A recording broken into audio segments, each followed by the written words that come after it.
Hi, welcome back, guys. CVM here, along with BBD. We looked over his delicious brew, and now we Tasty. get my Esper control deck. So it's kind of similar to the blue-white deck that we played last week, but I wanted to take a look at Esper Control as it was just one of the breakout decks from Pro Tour Dragon's Maze, and I imagine that just about everybody that's going to the Pro Tour is going to try this deck at some point before they end up on their final choice. Absolutely, yeah. It was the second place deck from the last Pro Tour. Definitely has like a lot of the best cards in block in these colors. So, Yep, I agree with you 100% on that. Definitely. So some of the new cards that we gain. So we get Hero's Downfall as a removal spell, which allows us to kill opposing Jaces. Also allows us to kill Elspeth, one of the new awesome creatures.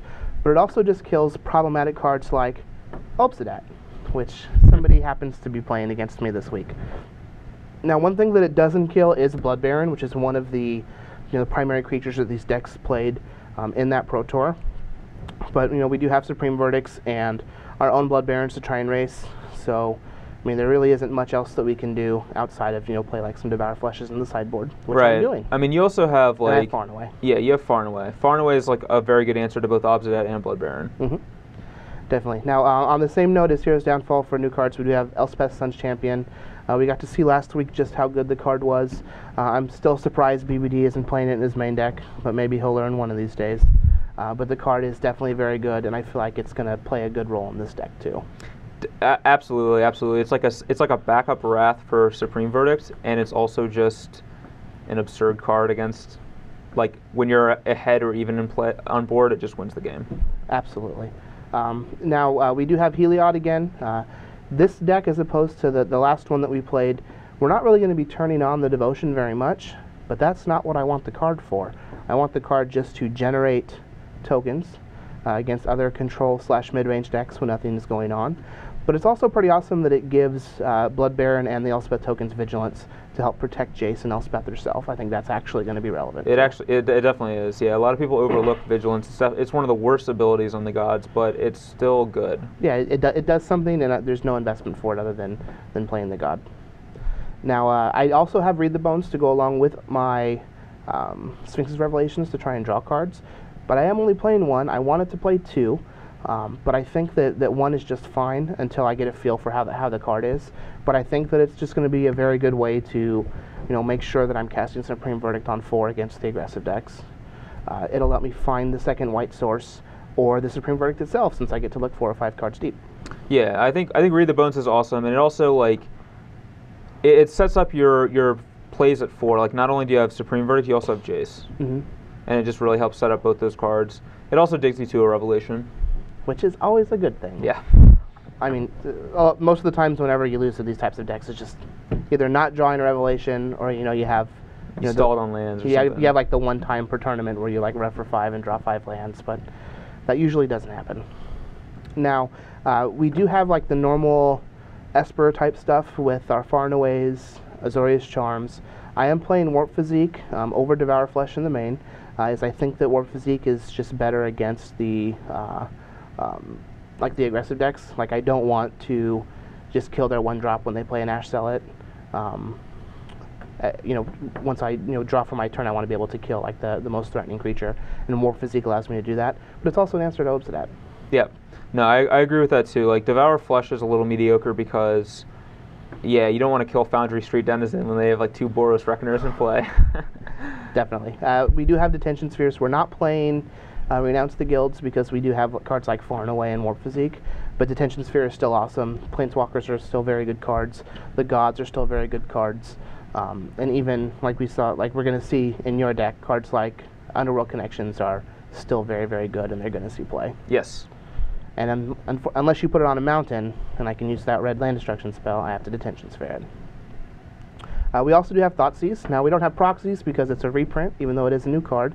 But I am playing Thoughtseize in the main deck because I want to be more proactive against some of the very powerful cards. I feel like cards like the Whip, the Gods, Elspeth, Jace, Blood Baron, Obsidat, they're just some very, very, very powerful, very resilient cards that are available in the format.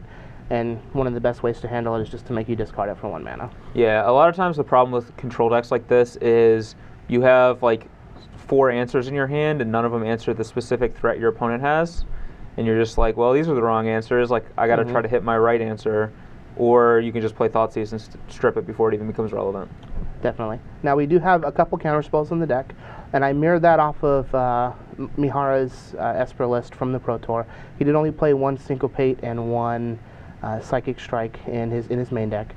So we have a Syncopate, and I'm playing Dissolve instead of Psychic Strike. It's the new counter spell. This basically cancel with Scry 1, so we have strictly better than cancel, strictly better than murder.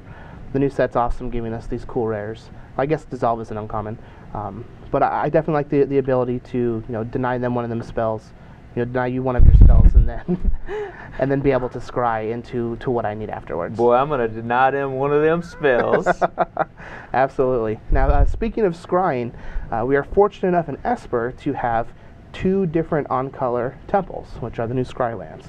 So a lot of people had said that they suck because they enter the battlefield tapped, which is fine. So did the Guild Gates, and most of the decks, the blocked Pro Tour, at least the Esper decks, they played 7 Guild Gates in their deck. Yep. So now we just have actual strict upgrades to the Guild Gates.